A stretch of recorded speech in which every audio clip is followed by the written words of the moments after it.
Good afternoon. आप सभी बच्चों को गुड आफ्टरनून। क्या मेरी साउंड आपके तक जा रही है? क्या आप मेरी आवाज़ों को सुन पा रहे हैं? एक बार आप हमें चैट बॉक्स में बता देंगे कि यस सर साउंड आ रही है।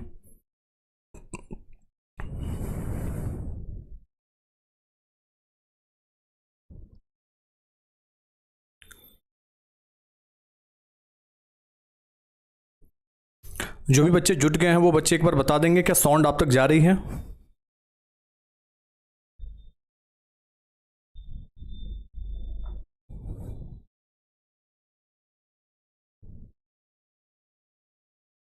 ओके ओके, चलिए आप सभी बच्चे बता रहे हैं साउंड आ रही है।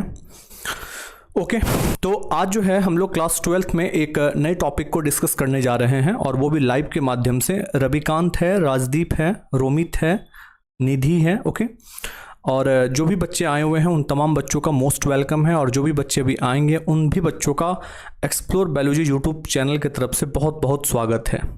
ओके ओके, चलिए हम लोग एक इम्पॉर्टेंट टॉपिक को करने जा रहे हैं आज लाइव सेशन में, और वो इम्पॉर्टेंट टॉपिक है हमारा फर्टिलाइजेशन। ठीक है, एक्चुअली में हम लोग क्लास 12th में ह्यूमन रिप्रोडक्शन को स्टार्ट किए हुए थे, और ह्यूमन रिप्रोडक्शन में बहुत सारे ऐसे टॉपिक हैं जिन टॉपिक पे हम आपके साथ में ऑलरेडी लेक्चर ले चुके हैं, डिस्कस कर चुके हैं, जो कंप्लीट हमारे यूट्यूब चैनल पे अपलोडेड है। तो आज लेक्चर 7 में हम लोग कंप्लीटली डिस्कस करेंगे फर्टिलाइजेशन, और हम आपको बताएंगे कि फर्टिलाइजेशन में क्या होता है, मेल स्पर्म और सेकेंडरी oocyte के कितने बड़े योगदान होते हैं फर्टिलाइजेशन इवेंट में। ओके, इन तमाम टॉपिक पे हम आपके साथ में डिस्कस करेंगे। फिलहाल हम आपको बता देना चाहते हैं कि हम आपके साथ में किन किन टॉपिक पे डिस्कस कर चुके हैं। कंप्लीट हम आपको ओवरी पढ़ा चुके हैं, ठीक है, ओवरी पढ़ा चुके हैं, इसके बाद यूट्रस पढ़ा चुके हैं, ओविडक्ट बता चुके हैं, सर्विक्स बता चुके हैं, देन वेजाइना भी बता चुके हैं।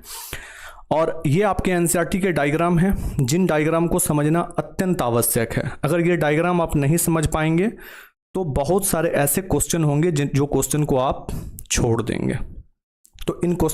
तो इन डायग्राम का जो लेबलिंग है ना, वो लेबलिंग बहुत इंपॉर्टेंट है। ओके, हम ऑलरेडी सभी चीज़ आपके साथ में डिस्कस किए हुए हैं लेक्चर में, फिर भी हम आपको एक बार बता देना चाहते हैं कि इन डायग्राम में कौन कौन सी चीज़ आपको नज़र आ रहे हैं। ठीक है, सबसे पहले आप देख लो अच्छे से। आपको यहाँ पे यूट्रस नज़र आ रही है, यूरिनरी ब्लैडर नज़र आ रही है। फीमेल के केस में जो यूरिनरी ब्लैडर होते हैं वो छोटे होते हैं मेल के कंपेरिजन में, याद रखना है। प्यूबिस सिम्फेसिस नज़र आ रही है, यूरेथ्रा नजर आ रहे हैं। मेल के केस में यूरेथ्रा जो होती है ना वो कॉमन ओपनिंग होती है स्पर्म और यूरिन को लेकर के। ठीक है, क्लिटोरिस नजर आ रही है, लेबिया माइनोरा और लेबिया मेजोरा एक्सटर्नल जेनिटिलिया का पार्ट है, जो हम कंप्लीट डिस्कस किए हुए हैं आपके साथ में इसी चैनल पे। वेजाइनल ऑरिफाइस नजर आ रही है, एनस नजर आ रही है, वेजाइना, रेक्टम और सर्विस। ठीक है, तो जो लार्ज इंटेस्टाइन होते हैं उस लार्ज इंटेस्टाइन के एक पार्ट होते हैं जिस पार्ट को हम लोग रेक्टम बोलते हैं, सबसे इंड वाला पार्ट हम रेक्टम होता है। तो ये कंप्लीट फीमेल रिप्रोडक्टिव सिस्टम के डायग्राम हैं, और ये वाले जो डायग्राम आपको नजर आ रहे हैं सेकंड नंबर पे, इसमें आप देख सकते हो आपको यहाँ पे ओवम नजर आ रही है, पेरीविटलाइन स्पेस नजर आ रही है, सेल्स ऑफ कोरोना रेडिएटा नजर आ रहा है, जोना पेलुसिडा नजर आ रही है, और स्पर्म यहाँ पे नजर आ रहे हैं। तो ये कंप्लीट प्रोसेस जो है ना फर्टिलाइजेशन का एनसीईआरटी में दिखाया गया है। ओके, फर्टिलाइजेशन का एनसीईआरटी में दिखाया गया है। तो हम इन तमाम टॉपिक पे आपके साथ में एक एक करके डिस्कस करेंगे। ठीक है, फिलहाल कोई दिक्कत तो नहीं आ रही है किसी बच्चों को? एक बार आप हमें बता देंगे कि एवरीथिंग इज क्लियर। जो भी बच्चे हमारे साथ जुट गए हैं वो बच्चे से तमाम रिक्वेस्ट है कि आप इसके लिंक को ज़्यादा से ज़्यादा शेयर कर दीजिए। जो भी आपके फ्रेंड सर्किल में है, क्लास 12th में है, नीट की प्रिपरेशन कर रहे हैं, उन तमाम बच्चों तक आप इसके लिंक को शेयर कर दीजिए, ताकि उसके जो भी कॉन्सेप्ट होंगे वो फर्टिलाइजेशन के क्लियर हो जाएंगे। चलिए एक बार हम आपके चैट का इंतजार कर रहे हैं कि आप एक बार हमें साइन दे करके भेज दें कि एवरीथिंग इज क्लियर।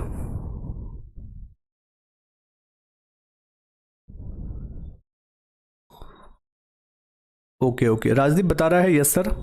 और भी बच्चे, जो भी बच्चे जुट गए हैं वो बच्चे एक बार चैट बॉक्स में ज़रूर बता दें कि सारा कॉन्सेप्ट क्लियर है, सारा चीज़ क्लियर है।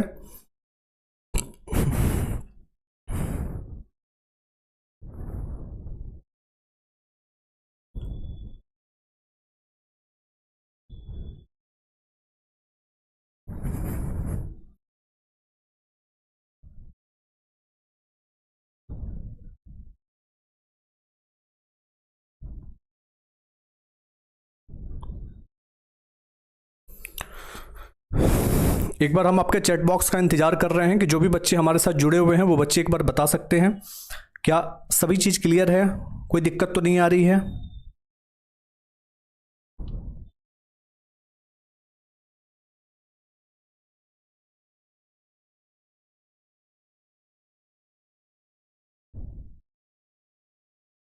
ओके ओके ओके, चलिए अब हम आपको बता देना चाहते हैं कि हम आपको ह्यूमन रिप्रोडक्शन चैप्टर में कौन कौन से लेक्चर को अपलोड कर दिए हैं और कौन कौन से लेक्चर को हम पढ़ा चुके हैं। उनके कंप्लीट प्लेलिस्ट हैं। आप जैसे ही हमारे डिस्क्रिप्शन को चेक करेंगे तो डिस्क्रिप्शन के अंदर में आपको ह्यूमन रिप्रोडक्शन का प्लेलिस्ट दिख जाएगा। उस प्लेलिस्ट में जितने भी टॉपिक लिखे हुए हैं इन तमाम टॉपिक पे वीडियो अवेलेबल है, आप जाकर के उसे एक्सप्लोर कर सकते हैं। किन किन टॉपिक पे हम डिस्कस कर चुके हैं, तो मेल रिप्रोडक्टिव सिस्टम हम आपको पढ़ा चुके हैं, फीमेल रिप्रोडक्टिव सिस्टम पढ़ा चुके हैं, एक्सटर्नल जेनिटिलिया पढ़ा चुके हैं, स्पर्मेटोजेनेसिस की प्रोसेस बता चुके हैं, स्पर्म बता चुके हैं और मेंस्ट्रुअल साइकिल बता चुके हैं। ओके, तो लेक्चर 6 तक के प्लेलिस्ट में आप जाकर के चेक कर सकते हैं, वहां पे हर एक वीडियो हर एक टॉपिक पे अवेलेबल है ह्यूमन रिप्रोडक्शन का। आज हम लोग लेक्चर 7 पढ़ने जा रहे हैं और लेक्चर 7 के अंदर में हम लोग पढ़ेंगे फर्टिलाइजेशन। फिलहाल अगर आप हमारे चैनल पे नए हैं तो चैनल को सब्सक्राइब कर दीजिए, बेल आइकन को हिट कर दीजिए और ज़्यादा से ज़्यादा इस वीडियो को शेयर कर दीजिएगा। ओके, चलिए अब इन टॉपिक के बाद हम आपको बता देना चाहते हैं कि अगर आप हमारे साथ जुड़ना चाहते हैं तो आप हमारे एक्सप्लोर बायोलॉजी के टेलीग्राम चैनल को ज्वाइन कर लीजिए। अगर आप हमारे साथ टेलीग्राम चैनल को ज्वाइन कर लेते हैं तो वहाँ पे हम आपको डीपीपी, क्लास नोट्स, ओके, और एमसीक्यू ये सभी चीज़ प्रोवाइडेड करते हैं टेलीग्राम चैनल पे। तो टेलीग्राम चैनल का लिंक जो है ना वो डिस्क्रिप्शन में दिया हुआ है, उस डिस्क्रिप्शन को आप चेक करेंगे, वहाँ पे लिंक मिल जाएंगे, उस लिंक पे क्लिक करेंगे तो आप हमारे साथ कनेक्ट हो जाएंगे, जहाँ पे हम आपको कंप्लीट यूट्यूब के नोट्स दे देंगे। ओके, चलिए अब कहानी यहाँ से स्टार्ट करते हैं फर्टिलाइजेशन से। अब एक एक स्टेप को ध्यानपूर्वक से हम लोग समझने का प्रयास करेंगे और तब जानेंगे कि फर्टिलाइजेशन के कौन कौन से ऐसे कॉन्सेप्ट है जो इससे पहले हम लोग मिस कर चुके हैं। ओके, सुनिए अब मेरी बात को ध्यान से। कह रहा है कि ए हैप्लॉइड स्पर्म, आपको पता होना चाहिए कि जो स्पर्म होते हैं ये क्या होते हैं, हैप्लॉइड होते हैं। हैप्लॉइड कहने का मतलब एन क्रोमोजोम है यानी कि 23 क्रोमोजोम है, और डिप्लॉइड कहने का मतलब 2n है यानी कि 46 क्रोमोजोम है। तो a haploid sperm nucleus and a haploid egg nucleus combine to form a diploid nucleus to form the fertilised egg the called zygote. कहने का मतलब हुआ कि एक हैप्लॉइड मेल गैमेट्स और एक हैप्लॉइड फीमेल गैमेट्स जब दोनों आपस में मिल जाएंगे तो वो फर्टिलाइज्ड एग कहलाएगा और उन्हीं फर्टिलाइज्ड एग से क्या बन जाएंगे, जाइगोट बन जाएंगे, और ये प्रक्रियाएं क्या कहलाती है, फर्टिलाइजेशन कहलाती है। मेल रिप्रोडक्टिव सिस्टम के अंतर्गत में जब स्पर्मेटोजोआ पढ़ाए थे, स्पर्मेटोजेनेसिस पढ़ाए थे, उस स्पर्मेटोजेनेसिस के केस में हम आपको बताए थे कि किस प्रकार से स्पर्म बनते हैं। उसी प्रकार से फीमेल रिप्रोडक्टिव सिस्टम जो होती है, उस फीमेल रिप्रोडक्टिव सिस्टम में एक oogenesis की प्रोसेस होती है, जिस oogenesis के प्रोसेस में सेकेंडरी oocyte का निर्माण होता है। तो जब सेकेंडरी oocyte और स्पर्म दोनों आपस में फ्यूज करेंगे तो फर्टिलाइज्ड एग कहलाएगा और यही प्रक्रियाएं फर्टिलाइजेशन कहलाती हैं। ओके, उससे एक नया सेल का निर्माण होगा जो सेल जाइगोट कहलाएगा।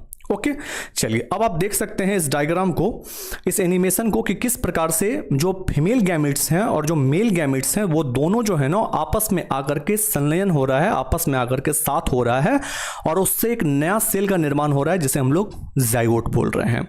कंप्लीटेड ये जो एनिमेशन है आपके कॉन्सेप्ट को बिल्कुल खोल देंगे कि एक सेकेंडरी oocyte पड़ा हुआ है और एक स्पर्म जो है वो ट्रेवल्स करते करते सेकेंडरी oocyte के पास पहुंचा है और वो दोनों मर्ज हो गए हैं, और मर्ज होने के उपरांत में एक नया सेल का निर्माण हुआ है जिस सेल को हम लोग क्या बोल रहे हैं, जाइगोट बोल रहे हैं। सिंपल सी टर्म है और सिंपल सी बात है जिसको हम एनिमेशन के थ्रू आपको दिखा रहे हैं। ओके, चलिए अब हम लोग डिस्कस करते हैं कि फर्टिलाइजेशन में कौन कौन से इवेंट आते हैं। इन तमाम इवेंट पे हम लोग एक एक करके डिस्कस करेंगे और आपके कॉन्सेप्ट बिल्कुल क्लियर होते हुए चले जाएंगे। इसलिए जो भी बच्चे जुड़े हुए हैं कंप्लीट जो है ना वो ध्यान से पढ़ने का कोशिश करेंगे, ध्यान से सुनने की चेष्टा करेंगे। पहली इवेंट में आती है इंसेमिनेशन, दूसरा होता है कैपेसिटेशन, तीसरा होता है पेनिट्रेशन ऑफ oocyte, चौथा होता है एक्रोसोमल रिएक्शन, पांचवें होते हैं oocyte एक्टिवेशन, 6 नंबर पे होते हैं कॉर्टिकल रिएक्शन, ठीक है ना। तो इन तमाम इवेंट पे हम एक एक करके आपके साथ में डिस्कस करेंगे और वो भी बिल्कुल डिटेल्स में डिस्कस करेंगे। तो आप जो भी फर्टिलाइजेशन पढ़े हुए हैं या अगर आप नए पढ़ रहे हैं, हमसे पढ़ रहे हैं, तो आपको पता चलेगा कि जो फर्टिलाइजेशन की प्रोसेस होती है, ये फर्टिलाइजेशन के प्रोसेस कितने डिफिकल्ट से स्पर्म को गुजर करके फर्टिलाइजेशन के प्रोसेस को कंप्लीट करना पड़ता है। तो इन तमाम टॉपिक पे हम आपको एक एक करके बताने वाले हैं। सुनिए, पहली कहानी स्टार्ट हो रही है इंसेमिनेशन का। इंसेमिनेशन क्या होता है? Deposit of sperm in female reproductive tract is called the insemination. आप देख पा रहे हैं एनिमेशन के जरिए भी, आप देखिए कि स्पर्म को फीमेल रिप्रोडक्टिव ट्रैक्ट के अंदर में क्या किया गया है? डिपोजिट किया गया है। और वो स्पर्म जो है अब क्या करेंगे? ट्रैवल्स करके कहां तक पहुंचना है उसको? तो फीमेल रिप्रोडक्टिव सिस्टम के फॉलिपियन ट्यूब के एम्पुलरी स्थमस जंक्शन तक, जहां पे एक सेकेंडरी oocyte उसका इंतजार कर रहा है। तो वो सेकेंडरी oocyte तक ये स्पर्म जो है ट्रेवल्स करके पहुंचना है, इसको ये पहुंचेंगे। ओके, चलिए दूसरी बात, travels to the relatively a long distance vagina to fallopian tube 30 centimetre, याद रखना है। Deposition of sperm in the female genital tract is called the insemination. और ये इंसेमिनेशन प्रोसेस होने के बाद लगभग एक स्पर्म को 30 सेंटीमीटर की दूरी को तय करना पड़ता है। 30 सेंटीमीटर के इस भीड़भाड़ वाले दूरी में हर स्पर्म उस रास्ते को फतह करके उस सेकेंडरी oocyte तक नहीं पहुंच पाता है। चंद स्पर्म ही ऐसे होते हैं जो वो सेकेंडरी oocyte तक पहुंच पाते हैं। ऐसा कहा जाता है कि लगभग 2 ml to 5 ml स्पर्म जो होते हैं वो वन टाइम जो है ना इंसेमिनेट किए जाते हैं एक फीमेल रिप्रोडक्टिव सिस्टम में, एक फीमेल रिप्रोडक्टिव ट्रैक्ट में। बट उनमें से मात्र और मात्र 200 to 250 sperm he secondary oocyte तक पहुंच पाते हैं। तो और स्पर्म कहां चले जाते हैं? सभी स्पर्म कहां चले गए फिर? तो ये सभी स्पर्म कहां चले गए, ये भी बात हम आपके साथ में आपके कॉन्सेप्ट को क्लियर करेंगे कि इतने सारे स्पर्म जब डिपॉजिट किए जाते हैं तो उनमें से सर्टेन स्पर्म ही क्यों सेकेंडरी oocyte तक पहुंच पाते हैं और बाकी के जो स्पर्म है वो कहां चले जाते हैं, वो डेड कैसे हो जाते हैं, उनके पीछे का रीजन क्या है, उनके पीछे का फिजियोलॉजिकल इफेक्ट क्या है, उन तमाम टॉपिक पे हम आपके साथ डिस्कस करेंगे। बने रहिएगा आप मेरे साथ में। Travels a relatively long distance the vagina to fallopian tube 30 centimetre, लगभग वेजाइना से लेकर के और फॉलिपियन ट्यूब तक की जो दूरी होती है वो 30 सेंटीमीटर की होती है। और हम आपको बता देना चाहते हैं कि 12.5 सेंटीमीटर जो होती है ये 1 घंटे में स्पर्म इतनी दूरी को तय करती है। याद रखिएगा आप, लगभग 12.5 सेंटीमीटर की दूरी वो 1 घंटे में तय करती है एक स्पर्म। और आपको पता होना चाहिए कि इस पूरी जर्नी में कितने समय लग जाते होंगे। तो एक स्पर्म का जो ट्रैवलिंग टाइम है वो 12.5 सेंटीमीटर का है और 30 सेंटीमीटर की जर्नी है जिसे उसको क्रॉस करके सेकेंडरी oocyte तक पहुंचना है। और वो कैसे रास्ते हैं? बहुत स्मॉल हैं, बहुत इफिशिएंट हैं, ठीक है ना, बहुत ही क्रूशियल वो रास्ते हैं जिस रास्ते से वो स्पर्म जो है वो वहां तक पहुंच पाएंगे। Sperm is a microscopic structure, आप स्पर्म को देख नहीं पाएंगे, उसके कंपेरिजन में जो सेकेंडरी oocyte होते हैं वो बहुत बड़े सेल होते हैं। बट स्पर्म जो होते हैं उसके कंपेरिजन में बहुत छोटे सेल होते हैं। अगर इनकी रेशियो की बात करें ना तो इनकी रेशियो होती है 2000:1। समझ में आ रही है? तो इतने बड़े फासले होते हैं स्पर्म और सेकेंडरी oocyte में, साइज में। ओके, तो इंसेमिनेशन आपको समझ में आ गई होगी। अब हम बात करते हैं ट्रांसपोर्ट ऑफ स्पर्म के बारे में। ठीक है, सुनिए। On about the 200 million sperm the introduce into the vagina, लगभग एक बार इंटरकॉर्सेस के दौरान में 200 मिलियन स्पर्म को फीमेल जेनिटल ट्रैक्ट के अंदर में डिपॉजिट कर दिए जाते हैं। लेकिन 2 million rich the cervix of the uterus, 200 million में 2 मिलियन ही यूट्रस को क्रॉस कर पाते हैं, सर्विक्स को क्रॉस कर पाते हैं। और उनमें से मात्र और मात्र 200 से 250 सेकेंडरी oocyte तक पहुंच पाते हैं। अब सोचिए कि इतने सारे स्पर्म जब फीमेल जेनिटल ट्रैक्ट के अंदर में डिपॉजिट किए गए तो उनमें से मात्र 200 से लेकर के 250 स्पर्म ही सेकेंडरी oocyte तक पहुंच पाए। बाकी के जितने भी स्पर्म थे वो सभी डिस्ट्रॉय हो गए, सभी खत्म हो गए, सभी का फाइगोसाइटोसिस हो गया, सभी मर गए। रीजन क्या है? आपको पता होना चाहिए कि जो स्पर्म बनते हैं वो एक मेल के स्क्रॉटम में बनते हैं। और आपको ये भी पता होना चाहिए कि मेल के स्क्रॉटम के केस में शरीर के कोर टेम्परेचर से 2 से 2.5 डिग्री लोअर टेम्परेचर होती है, लेकिन एक सेकेंडरी oocyte को बनने के लिए किसी भी टेम्परेचर की जरूरत नहीं पड़ती है, उसी बॉडी कोर टेम्परेचर पे वो बनते हैं। पहला रीजन तो ये हो गया कि वो टेम्परेचर को टॉलरेट नहीं कर पाएंगे फीमेल जेनिटल ट्रैक्ट में, जिस कारण से वो डिस्ट्रॉय हो जाएंगे। दूसरी क्या रीजन हो सकती है, सोच के देखिए आप। पहली रीजन तो टेम्परेचर हो गई, दूसरी रीजन क्या हो सकती है, फैगोसाइटोसिस। बहुत सारे ऐसे बैक्टीरिया होते हैं जो फीमेल वेजाइनल ट्रैक्ट के अंदर में प्रेजेंट होते हैं, वो उनका फैगोसाइटोसिस कर देंगे। अच्छा, और भी रीजन हो सकती है। क्या रीजन हो सकती है कि लगभग 25% स्पर्म जो होते हैं ना, वो तो डिफेक्टेड होते हैं। अगर 100 स्पर्म अगर गए हुए हैं फीमेल जेनिटल ट्रैक्ट में, तो 25 स्पर्म जो होंगे ना वो डिफेक्टेड होंगे। किसी का डबल टेल होगा, किसी का डबल हेड होगा, जिस कारण से वो डिस्ट्रॉय कर जाएंगे। तो बहुत सारे ऐसे रीजन होते हैं जिन रीजन से जो मिलियंस स्पर्म होते हैं वो फीमेल जेनिटल ट्रैक्ट के सेकेंडरी oocyte तक नहीं पहुंच पाते। ओके, चलिए, जो भी बच्चे जुड़े हुए हैं, क्या वो बच्चे के कॉन्सेप्ट क्लियर हो रहे हैं? एक बार आप हमें चैट बॉक्स में जरूर बताएंगे कि हाँ सर कॉन्सेप्ट क्लियर हो रहे हैं। जो भी बच्चे मेरे साथ लाइव जुड़े हुए हैं वो बच्चे जरूर अपना चैट बॉक्स में हमें बताएंगे क्या उनके डॉट क्लियर हो रहे हैं, सारे कॉन्सेप्ट क्लियर हो रहे हैं। और जो भी बच्चे नए आए हैं वो बच्चे चैनल को जरूर सब्सक्राइब कर दीजिए, बेल आइकन को हिट कर दीजिए और इसके लिंक को जरूर आप अपने फ्रेंड सर्किल के अंदर में शेयर कर दीजिए। विद्या जितना आप बांटिएगा, विद्या उतना ही लौट के आप तक आएगी। चलिए, एक बार हम अपने स्क्रीन पर नज़र मार देते हैं। जो भी बच्चे हमारे साथ हैं वो बच्चे एक बार जरूर हमें बताएंगे। खुशी कुमारी भी आई हुई है, ठीक है। क्या आपके कॉन्सेप्ट क्लियर हो रहे हैं?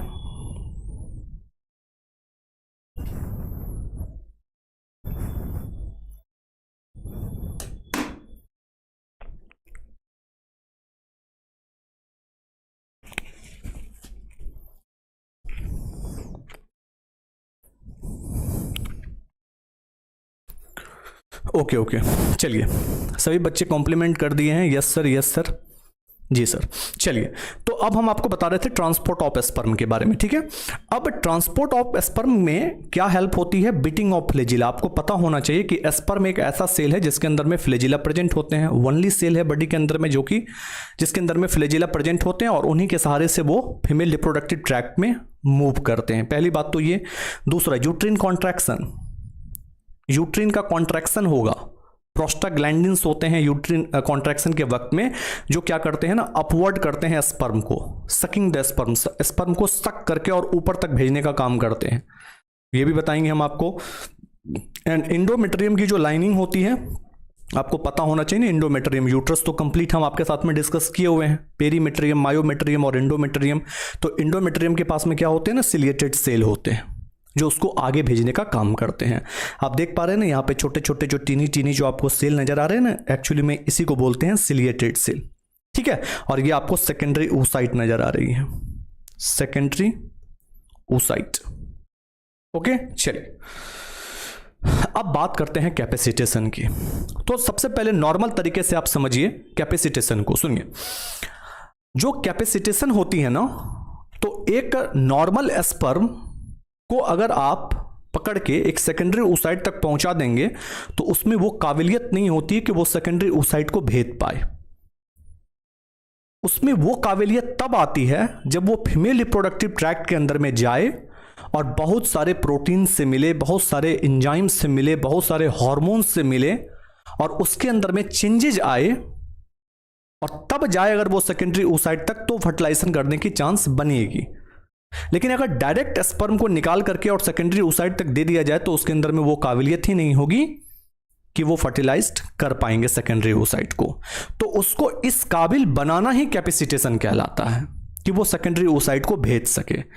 The changes the undergo by sperm in the female reproductive tract. देखो, स्पर्म जब फीमेल रिप्रोडक्टिव ट्रैक्ट के अंदर में गए तो उनमें बहुत सारे प्रकार के चेंजेज होंगे that enable them to penetrate and fertilize an egg।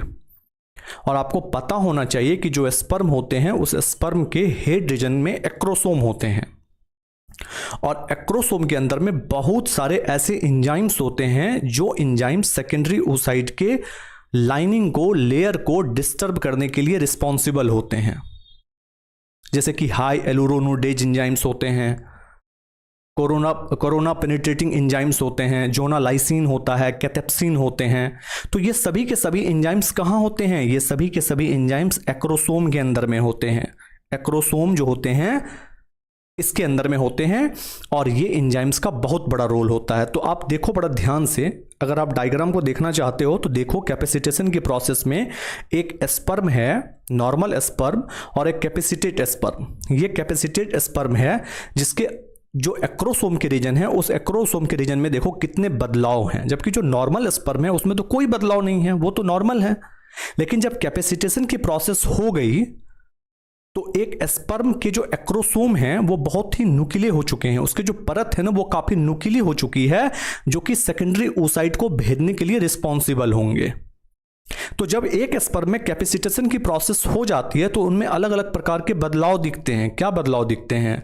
तो उनके पीएच में इंक्रीजमेंट दिखता है, पहली बात। दूसरी बात क्या होती है कि जो कोलेस्ट्रॉल होते हैं, जो ग्लाइकोप्रोटीन्स होते हैं और जो प्रोटीन्स होते हैं, इन सभी का रिमूवल कर देते हैं, ताकि जो स्पर्म है वो सेकेंडरी oocyte तक जब जाएंगे तो वो सेकेंडरी oocyte के लेयर को चीर करके उसके अंदर में जा पाए।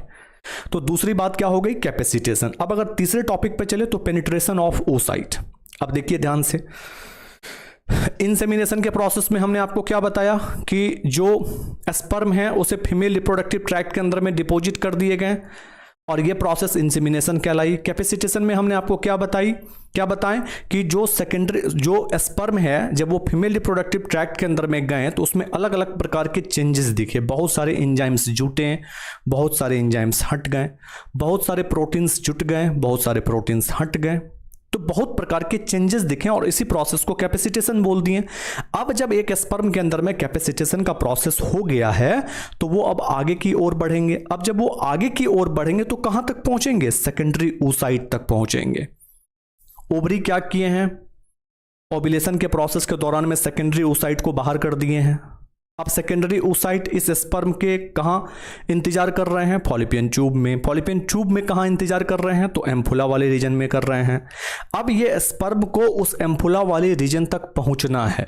जब ये स्पर्म उस एम्फुला वाले रीजन तक पहुंच जाएंगे तो अब ये सेकेंडरी oocyte को पेनिट्रेट करेंगे। अब वो सेकेंडरी oocyte के अंदर जाना चाहेंगे और यहां से कहानी स्टार्ट होती है। तो जैसे ही ये उस जगह तक पहुंचेंगे तो पहुंचने के बाद इनको दो लेयर दिखेगा। पहली लेयर दिखेगी कोरोना रेडिएटा का और दूसरा लेयर दिखेगा जोना पेलुसिडा का।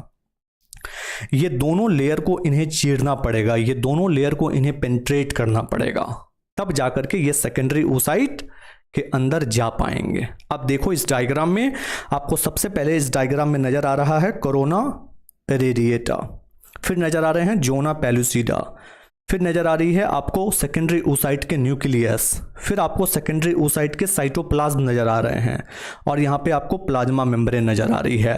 तो जो सेकेंडरी oocyte होती है ना उसके प्लाज्मा मेम्ब्रेन को ऊलेमा बोलते हैं, ऊलेमा।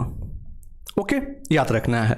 तो अब स्पर्म जो है वो सेकेंडरी oocyte तक पहुंच चुके हैं। जब वो सेकेंडरी oocyte तक पहुंच चुके हैं तो उन्हें कोरोना रेडिएटा और जोना पेलुसिडा वाले लेयर से मुलाकात होगी। तो जब मुलाकात होगी तो अब क्या होगी सो सुनिए। तो acrosomal release the several enzymes. अब जैसे ही वो जोना पेलुसिडा और कोरोना रेडिएटा के लेयर से टकराएंगे तो स्पर्म के एक्रोसोम के अंदर भरे हुए जो एंजाइम्स होंगे वो रिलीज कर जाएंगे और उसी रिलीज के प्रोसेस को बोलते हैं acrosomal reaction. And the several enzymes, the high hyaluronidase enzymes, zona lysine, corona penetrating enzymes that digest the path through the zona pellucida toward the surface of oocyte। तो अब क्या करेंगे? जब वो एंजाइम्स जब रिलीज हो जाएंगे तो एंजाइम्स रिलीज होने के बाद अब वो zona pellucida layer, zona pellucida layer और खास करके जो कोरोना रेडिएटा लेयर है, ये सभी लेयर को वो चीरेंगे और चीर करके वो अंदर प्रवेश करेंगे। ठीक है, तो मुख्य काम क्या होता है? मुख्य काम यही होता है कि वो एंजाइम्स जब इन सभी लेयर से मिले तो इन सभी लेयर को डाइजेस्ट कर दे और उसके अंदर में वो पेनिट्रेट कर जाए। ओके, अब देखो इस डायग्राम को, ये डायग्राम आपके ऑल कॉन्सेप्ट को क्लियर कर देंगे। ठीक है, कोई दिक्कत किसी बच्चे को? अगर वीडियो पसंद आ रही है तो वीडियो को लाइक कर दीजिए, चैनल को सब्सक्राइब कर दीजिए और बेल आइकन को हिट कर दीजिए। अगर कोई डॉट आ रही है फर्टिलाइजेशन के रिगार्डिंग में तो आप हमसे पूछ सकते हैं। किन्हीं भी बच्चों को अगर कोई भी समस्या आ रही है तो वो बच्चे पूछ सकते हैं। राजदीप है, रविकांत है, खुशी है, ठीक है, रोमित है, जो भी बच्चे जुड़े हुए हैं वो बच्चे पूछ सकते हैं अगर फर्टिलाइजेशन के रिस्पेक्ट में कोई भी दिक्कत आ रही है तो। चलिए अब हम आपको बताते हैं इस डायग्राम में आप समझिए कि क्या बताया जा रहा है। 100 of sperm the attach to the corona radiata being the break through the barrier of the granulosa cell and the approach the zona pellucida. लगभग 200 से 250 की संख्या में स्पर्म कहां पहुंचते हैं? सेकेंडरी oocyte के पास में। और सेकेंडरी oocyte के पास में क्या होते हैं? जोना पेलोसिडा का लेयर होता है। तो पहले टकराव किससे होगा? जोना पेलोसिडा लेयर से। And contact with the zona pellucida, contact करेंगे जोना पेलोसिडा के साथ में। And trigger to the acrosome reaction causing the sperm to secrete the digestive enzymes that the break down the glycoprotein membrane of the zona pellucida. बहुत सारे glycoproteins release होंगे और वो glycoproteins कौन होंगे? ZP3। ओके, ZP3 बोलते हैं उसे हम लोग। And the help to the expose the oocyte the plasma membrane, और oocyte ऑफ प्लाज्मा मेम्ब्रेन का क्या नाम होता है? उलेमा। ओके, याद रखना है आपको। एंड थर्ड नंबर में क्या होंगे? जब इन सभी चीजों को वो डाइजेस्ट कर जाएंगे तो उसके अंदर में वो पेनिट्रेट कर जाएंगे, अंदर चले जाएंगे। और कंप्लीट स्पर्म जो होती है वो सेकेंडरी oocyte के अंदर में इंटर करते हैं, ना कि हेड पार्ट ही सिर्फ इंटर करता है या मिडिल पास ही इंटर करता है। कंप्लीट स्पर्म जो होते हैं ना वो सेकेंडरी oocyte के अंदर में इंटर करते हैं। ओके, चलिए। And oocyte the activation is the essential process. अब देखना बड़ा ध्यान से क्या बताया जा रहा है। oocyte activation and the essential process include by the sperm entry the converting a mature arrested oocyte into the fertilised oocyte। अब जो सेकेंडरी oocyte है उस सेकेंडरी oocyte के अंदर में जब स्पर्म इंटर कर गए तो इंटर करने के बाद कुछ न कुछ रोल तो होगा सेकेंडरी oocyte का भी। इतने सारे चीजों को अगर करके स्पर्म पहुंचे हैं वहां तक तो अब सेकेंडरी oocyte का भी तो कुछ रोल है स्पर्म के साथ में। तो अब क्या रोल है, अब एक बार हम लोग उनके बारे में देखते हैं। तो उनका रोल है ब्लॉक ऑफ पॉलीस्पर्मी। जब एक स्पर्म सेकेंडरी oocyte के अंदर में एंट्री कर गए तो एंट्री करने के बाद अब उन रास्ता को भी तो बंद करना है, और इसी केस को तो बोलते हैं हम लोग पॉलीस्पर्मी। तो entry of the more than the one sperm into a secondary oocyte, एक से ज्यादा स्पर्म एंट्री नहीं कर सकते हैं। तो एक ही स्पर्म एंट्री करेंगे सेकेंडरी oocyte में। अगर एक से ज्यादा स्पर्म एंट्री कर जाएंगे तो उस केस को हम लोग पॉलीस्पर्मी बोलते हैं। और पॉलीस्पर्मी दो टाइप के होते हैं, एक होते हैं फास्ट ब्लॉक पॉलीस्पर्मी और एक होते हैं स्लो ब्लॉक पॉलीस्पर्मी। ओके, तो फास्ट ब्लॉक पॉलीस्पर्मी और स्लो ब्लॉक पॉलीस्पर्मी, ये दो टाइप के पॉलीस्पर्मी होते हैं। चलिए अब हम आपको बताते हैं कॉर्टिकल रिएक्शन। अब जब इसके अंदर में एंट्री कर जाएंगे तो बहुत तरह के रिएक्शन होंगे। Specialise the Golgi drive, actually में जो कॉर्टिकल रिएक्शन होते हैं ये गोल्जी ड्राइव से बने होते हैं। और लोकेशन कहाँ होता है? oocyte मेम्ब्रेन, यानी कि जो उलेमा मेम्ब्रेन होती है सेकेंडरी oocyte के सबसे बाहर वाले मेम्ब्रेन को बोलते हैं उलेमा। और जोना पेलोसिडा के बीच में होते हैं पेरीविटेलाइन मेम्ब्रेन। तो जोना पेलोसिडा याद रखना है आपको, उसके सबसे बाहर वाले जो लेयर होंगे वो क्या कहलाएंगे? उलेमा। एंड लगभग 15,000 से लेकर के 18,000 कॉर्टिकल ग्रेन्यूल्स होते हैं एक सेल के अंदर में, और उनकी जो लंबाई होती है वो लगभग 0.9 से लेकर के 1.3 माइक्रोम्यू तक होती है। और फिर जो है ना, जिस रास्ते से स्पर्म एंट्री किए हैं वो रास्ते ब्लॉक हो जाएंगे। और इनके बाद एक प्रोसेस होगी जिस प्रोसेस को हम लोग बोलेंगे एम्फीएक्सिस, ठीक है ना। और इस एम्फीएक्सिस में क्या होगा कि जो सेकेंडरी oocyte है, इस सेकेंडरी oocyte के अंदर में प्रोन्यूक्लियस है, और जो स्पर्म है इस स्पर्म के अंदर में भी क्या है? प्रोन्यूक्लियस है। तो ये दोनों के दोनों प्रोन्यूक्लियस आपस में क्या हो जाएंगे? संलयन हो जाएंगे, मिल जाएंगे, और इसी केस को बोलेंगे एम्फीएक्सिस।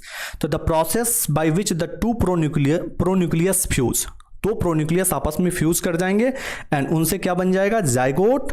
और उनके अंदर में कितने क्रोमोजोम आ जाएंगे? 46 क्रोमोजोम आ जाएंगे। और ये प्रक्रियाएं क्या हो जाएगी? फर्टिलाइजेशन। ओके, तो ये तमाम इवेंट होते हैं फर्टिलाइजेशन में। ओके, तो इसी के साथ आपका फर्टिलाइजेशन का जो टॉपिक है वो कंप्लीट हो गया। कंप्लीट नोट्स लेने के लिए आप हमारे टेलीग्राम चैनल पे ज्वाइन कर सकते हैं, और टेलीग्राम चैनल का जो लिंक है ना वो डिस्क्रिप्शन में दिया हुआ है, वहाँ पे आप चेक कर लेंगे, और चेक करने के बाद आप हमारे साथ टेलीग्राम चैनल पे कनेक्ट हो जाएंगे, जहाँ पे हम कंप्लीट आपको यूट्यूब के नोट्स दे देंगे। ओके,